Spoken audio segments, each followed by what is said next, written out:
ಎಲ್ರಿಗೂ ನಮಸ್ಕಾರ. ನೀವು ನೋಡ್ತಾ ಇದ್ದೀರಾ ಟಿವಿ ವಿಕ್ರಮ. ನಾನು ಮುಮ್ತಾಜ್ ಅಬ್ದುಲ್ ನೆಲ್ಲಡ್ಕ.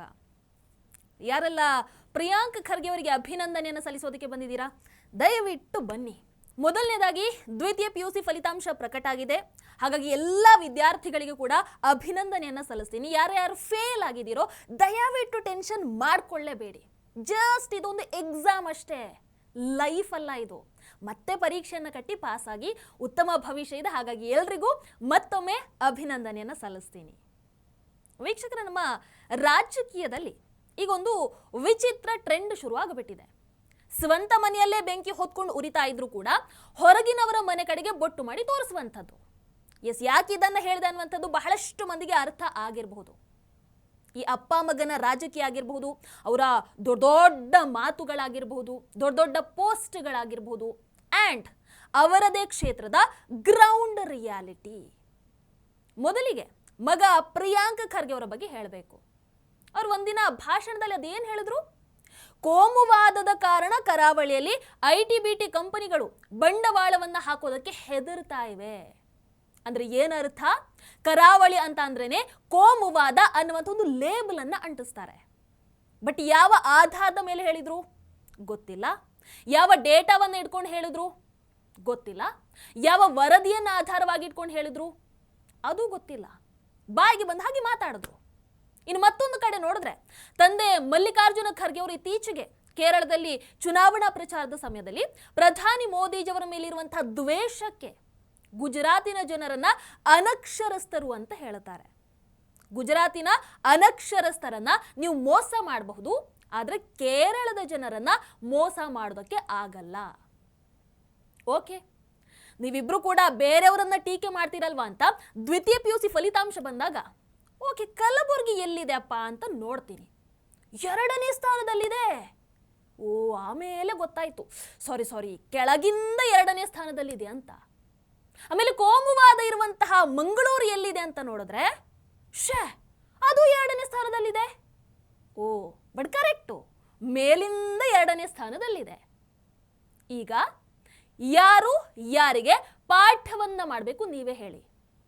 ಅಂದ್ರೆ ಹಿಂದುತ್ವದ ಫ್ಯಾಕ್ಟರಿಯ ಜಿಲ್ಲೆಯಲ್ಲಿ ಅಲ್ಲಿ ಕಲಿತಂತಹ ಮಕ್ಕಳು ಇವತ್ತು ರಾಜ್ಯದಲ್ಲೇ ಪ್ರಥಮ ದ್ವಿತೀಯ ಎಲ್ಲ ಸ್ಥಾನವನ್ನು ತಮ್ಮದಾಗಿಸಿ ಬೀಗ್ತಾ ಇದ್ದಾರೆ. ಆದ್ರೆ ಯಾವಾಗ್ಲೂ ಜಾತಿವಾದದ ಜಪವನ್ನ ಮಾಡುವಂತಹ ಖರ್ಗೆ ಕುಟುಂಬ ಅದೆಷ್ಟೋ ವರ್ಷಗಳಿಂದ ಪ್ರತಿನಿಧಿಸ್ತಾ ಇರುವಂತಹ ಕಲಬುರ್ಗಿಯನ್ನು ನೋಡಿದ್ರೆ ಕೊನೆಯ ಸ್ಥಾನವನ್ನು ಪಡ್ಕೊಂಡಿದೆ ಅಲ್ವಾ. ಈಗೇನಾದ್ರೂ ಪ್ರಿಯಾಂಕ್ ಖರ್ಗೆ ಅವರಿಗೆ ಹೇಳೋದಕ್ಕೆ ಉಳಿದಿದ್ಯಾ? ಇಲ್ಲ, ಇನ್ನು ಇದಕ್ಕೂ ಕೂಡ ಇದು RSS ಕಾರಣ, ಹಾಗಾಗಿ RSS ಅನ್ನ ಬ್ಯಾನ್ ಮಾಡಬೇಕು, ಇದಕ್ಕೆ RSS ಕಾರಣ, ಅದಕ್ಕೆ RSS ಅವರನ್ನ ಮುಗಿಸಬಿಡಿ, ಅಥವಾ ಇದಕ್ಕೆ ಮೋದಿಜಿಯವರೇ ಕಾರಣ, ಮೋದಿಜಿ ಅಧಿಕಾರದಿಂದ ಕೆಳಗೆ ಇಳಿದ ದಿನ ನಮ್ಮ ಜಿಲ್ಲೆ ನೋಡಿ ಹೆಂಗಾಗತ್ತೆ ಅಂತ ಏನಾದರೂ ಹೇಳ್ತಿರೋ ಹೇಗೆ? ಅಪ್ಪ ಮಗ ಇಬ್ರು ಕೂಡ ಸೇರ್ಕೊಂಡು. ಆದರೂ ಈ ಅಪ್ಪ ಮಕ್ಕಳ ಆಡಳಿತಕ್ಕೆ ಅಭಿನಂದನೆಯನ್ನು ಸಲ್ಲಿಸಲೇಬೇಕು. ಇವತ್ತು ಇಡೀ ರಾಜ್ಯ ನಿಮ್ಮ ಯೋಗ್ಯತೆ ಏನು ಅನ್ನುವಂಥದ್ದನ್ನು ನೋಡ್ತಾ ಇದೆ. ನಾಚಿಕೆ ಆಗಲ್ವಾ? ವೀಕ್ಷಕರೇ, ಪ್ರಿಯಾಂಕ್ ಖರ್ಗೆ ಅವರು ಬಂದು RSS ಅಂತಹ ಸಂಘಟನೆ, RSS ಇಂತಹ ಸಂಘಟನೆ, ಹಾಗೆ ಹೀಗೆ ಅಂತ ದೂಷಿಸ್ತಾರೆ. ಮಲ್ಲಿಕಾರ್ಜುನ ಖರ್ಗೆ ಅವರು ಕೂಡ ಅಷ್ಟೇ, RSS ವಿಷ ಸರ್ಪ, ಅವರನ್ನು ಸಾಯಿಸಬೇಕು, ಹಾಗೆ ಹೀಗೆ ಅಂತ ಪ್ರಚೋದನೆಯನ್ನು ಕೊಡ್ತಾರೆ.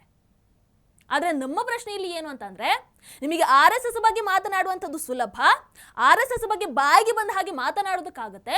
ಆದ್ರೆ ನಿಮ್ಮ ಕ್ಷೇತ್ರದ ಮಕ್ಕಳ ಭವಿಷ್ಯವನ್ನ ಕಟ್ಟೋದು ನಿಮಗೆ ಕಷ್ಟ ಆಗೋಯ್ತಾ? ನೀವುಗಳು ರಾಜಕೀಯಕ್ಕೆ ಬಂದಿರುವಂಥದ್ದು ಕೇವಲ ಭ್ರಷ್ಟಾಚಾರವನ್ನ ಮಾಡೋದಕ್ಕೆ, ಹಣವನ್ನ ತಿಂದು ತೇಗೋದಕ್ಕ? ನೀವು ರಾಜಕೀಯಕ್ಕೆ ಬಂದಿರುವಂಥದ್ದು RSS ಅನ್ನ ಬೈಯೋದಕ್ಕ, BJPಯನ್ನ ದೂಷಿಸೋದಕ್ಕ, ಅಥವಾ ಮೋದಿಜಿಯವರನ್ನ ದ್ವೇಷ ಮಾಡೋದಕ್ಕ? ಬೇರೇನು ರೀಸನ್ ಇಲ್ವಾ? ರಾಜಕೀಯದಲ್ಲಿ ನಿಜವಾದ ನಾಯಕತ್ವ ಅಂತಂದ್ರೆ ಏನು? ಸಮಾಜವನ್ನ ಈ ರೀತಿ ವಿಭಜಿಸೋದಾ, ಜನರಲ್ಲಿ ದ್ವೇಷವನ್ನ ತುಂಬೋದಾ, ಅಥವಾ ಶಿಕ್ಷಣ ಅಭಿವೃದ್ಧಿಯಲ್ಲಿ ತಮ್ಮ ಕ್ಷೇತ್ರವನ್ನ ಮುಂದೆ ತಗೊಂಡು ಹೋಗೋದಾ? ಏನು? ಕಲಬುರಗಿ ಇವತ್ತು ಶಿಕ್ಷಣದ ವಿಚಾರದಲ್ಲಿ ಆಗಿರಬಹುದು ಅಥವಾ ಅಭಿವೃದ್ಧಿಯ ವಿಚಾರದಲ್ಲಿ ಆಗಿರಬಹುದು ಎಲ್ಲಿದೆ? ಬೇರೆಲ್ಲ ಮಾತಾಡ್ತಾರಲ್ಲ ಪ್ರಿಯಾಂಕ್ ಖರ್ಗೆ ಅವರು, ಎಲ್ಲಿದೆ ಕಲಬುರಗಿ ಇವತ್ತು? ಇನ್ನು ಪ್ರಿಯಾಂಕ್ ಖರ್ಗೆ ಅವರು ಯಾವಾಗಲೂ ಒಂದು ಮಾತನ್ನ ಹೇಳ್ತಾ ಇರ್ತಾರೆ, ಈ ಸಂಘ ಪರಿವಾರ ಆಗಿರ್ಬೋದು, RSS ಆಗಿರ್ಬೋದು, ಇವ್ರುಗಳು ಮಕ್ಕಳ ಭವಿಷ್ಯವನ್ನ ಹಾಳು ಮಾಡ್ತಾ ಇದ್ದಾರೆ, ಮಕ್ಕಳ ಭವಿಷ್ಯವನ್ನ ಕಿತ್ತುಕೊಳ್ತಾ ಇದ್ದಾರೆ ಅಂತ. ಆದ್ರೆ ಈ ಬಾರಿಯ ದ್ವಿತೀಯ PUC ಫಲಿತಾಂಶ ಬಂತಲ್ವಾ, ಅದೇ ಸಂಘ ಪರಿವಾರದಲ್ಲಿರುವಂಥವ್ರು, ಅದೇ RSS ಅಲ್ಲಿರುವಂಥವ್ರು, ಹಿಂದುತ್ವಕ್ಕಾಗಿ ಕೆಲಸವನ್ನ ಮಾಡ್ತಾ ಇರುವಂಥವ್ರ ಮಕ್ಕಳ ರಿಸಲ್ಟ್ ಅನ್ನ ನೀವು ನೋಡಿದೀರಾ? ಬೇರೆ ಯಾರೋ ಯಾಕೆ, ನಮ್ಮದೇ ಟಿವಿ ವಿಕ್ರಮದ ಮಹೇಶ್ ವಿಕ್ರಮ್ ಹೆಗ್ಡೆ ಅವರ ಮಗಳು 97% ತಗೊಂಡು ಪಾಸ್ ಆಗಿದ್ದಾಳೆ. 97% ತಗೊಂಡಿದ್ದಾರೆ. ಏನ್ ಹೇಳ್ತೀರಾ ಪ್ರಿಯಾಂಕ ಖರ್ಗೆ ಅವರ? ಈಗ ಏನಾದ್ರೂ ಹೇಳೋದಕ್ಕಿದೆಯಾ? ಇವತ್ತು ಜನರೇ ನಿಮಗೆ ಕ್ಯಾಕರಿಸಿ ಉಗಿತಾ ಇದ್ದಾರೆ. ದ್ವಿತೀಯ PUC ಫಲಿತಾಂಶ ಬಂದಾಗಿಂದ ಎಲ್ಲರೂ ಕೂಡ ಕಲಬುರಗಿ ಫಲಿತಾಂಶ ಏನು ಅಂತ ನೋಡಿ ನಿಮ್ಮ ಯೋಗ್ಯತೆಗೆ ಗೇಲಿ ಮಾಡಿ ನಗಾಡ್ತಾ ಇದ್ದಾರೆ.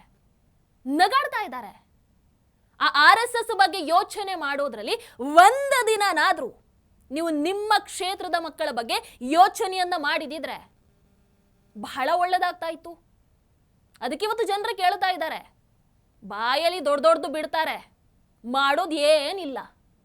ತಮ್ಮ ಕ್ಷೇತ್ರದ ಮಕ್ಕಳನ್ನು ನೋಡಿಕೊಳ್ಳುವಂತಹ ಯೋಗ್ಯತೆ ಇಲ್ಲದವರು ಈ ಕಡೆ ಬಂದು ದೇಶದ ಬಗ್ಗೆ, ಪ್ರಧಾನಿಗಳ ಬಗ್ಗೆ, RSS ಬಗ್ಗೆ, ಹಿಂದುತ್ವದ ಬಗ್ಗೆ ದೊಡ್ಡ ಸ್ಟೇಟ್ಮೆಂಟ್ ಅನ್ನು ಕೊಡ್ತಾರೆ. ನಾನು ಹೇಳ್ತಾ ಇರೋದಲ್ಲ, ಜನರೇ ಬೈತಾ ಇದ್ದಾರೆ. ಸೋಷಿಯಲ್ ಮೀಡಿಯಾ ಓಪನ್ ಮಾಡಿ ನೋಡಿ. ಅಷ್ಟೆಲ್ಲ ಪ್ರಿಯಾಂಕ ಖರ್ಗೆ ಅವರೇ, ಎಕ್ಸಲ್ಲಿ ನೀವು ಫುಲ್ ಆಕ್ಟಿವ್ ಇರ್ತೀರಾ, ಆದ್ರೆ ನಿಮ್ಮದೇ ತವರು ಜಿಲ್ಲೆ ಎಜುಕೇಶನ್ ಅಲ್ಲಿ ಡಿಆಕ್ಟಿವ್ ಆಗಿದೆಯಲ್ವಾ? ಯಾಕೆ? PU ಫಲಿತಾಂಶದ ರ್ಯಾಂಕಿಂಗ್ ಅಲ್ಲಿ ಕಲಬುರಗಿ ಮತ್ತೆ ಪಾತಾಳಕ್ಕೆ ಇಳಿದಿದೆಯಲ್ವಾ? ಯಾಕೆ? ಇದರ ಬಗ್ಗೆ ಏನ್ ಹೇಳ್ತೀರಾ? ಕಲ್ಯಾಣ ಕರ್ನಾಟಕದ ಪಾಲಿಗೆ ಅಪ್ಪ ಮಗ ಇಷ್ಟೊಂದು ವಿಷಕಾರಿ ಆಗಿರುವಂಥದ್ದು ಯಾಕೆ? ಉತ್ತರ ಕೊಡುವಂತಹ ತಾಕತ್ತಿದೆಯಾ? ನಾನಲ್ಲ, ಜನರೇ ಕೇಳ್ತಾ ಇದ್ದಾರೆ. ಅದಕ್ಕೆ ಹೇಳೋದು, ನೀವು ನಾಯಕರು ಅಂತ ಅನ್ನಿಸ್ಕೋಬೇಕು, ಹೌದು. ಆದ್ರೆ ನಿಮ್ಮ ಕೊಳಕು ಭಾಷೆಯಿಂದ, ನಿಮ್ಮ ಕೊಳಕು ಬುದ್ಧಿಯಿಂದ, ಅಥವಾ ನಿಮ್ಮ ಕೊಳಕು ರಾಜಕೀಯದಿಂದ ಅಲ್ಲ, ನಿಮ್ಮ ಒಳ್ಳೆಯ ಕೆಲಸಗಳಿಂದ. ಬೇರೆಯವರ ಮೇಲೆ ಬೆರಳು ತೋರಿಸೋದಕ್ಕಿಂತ ಮೊದಲು ತಮ್ಮ ಕ್ಷೇತ್ರದ ಬಗ್ಗೆ, ತಮ್ಮ ಕ್ಷೇತ್ರದ ಮಕ್ಕಳ ಭವಿಷ್ಯದ ಕಡೆಗೆ ಗಮನವನ್ನ ಕೊಡಿ. ಒಳ್ಳೆಯದಾಗತ್ತೆ. ನಮಸ್ಕಾರ. ಟಿವಿ ವಿಕ್ರಮ, ದೇಶ ನಿಮ್ಮ ಕೈಯಲ್ಲಿ. ಈ ಕಾರ್ಯಕ್ರಮ ನಿಮಗೆ ಇಷ್ಟ ಆಗಿದ್ದಲ್ಲಿ ಲೈಕ್, ಶೇರ್ ಹಾಗೂ ಕಮೆಂಟ್ ಮಾಡಿ. ಟಿವಿ ವಿಕ್ರಮದ ಕಾರ್ಯಕ್ರಮಗಳನ್ನು ನಿರಂತರವಾಗಿ ವೀಕ್ಷಿಸಲು ಸಬ್ಸ್ಕ್ರೈಬ್ ಮಾಡಿ, ಬೆಲ್ ಐಕನ್ ಒತ್ತಿ. ಟಿವಿ ವಿಕ್ರಮ, ದೇಶ ನಿಮ್ಮ ಕೈಯಲ್ಲಿ. ಟಿವಿ ವಿಕ್ರಮ, ದೇಶ ನಿಮ್ಮ ಕೈಯಲ್ಲಿ. ಟಿವಿ ವಿಕ್ರಮ, ದೇಶ ನಿಮ್ಮ ಕೈಯಲ್ಲಿ.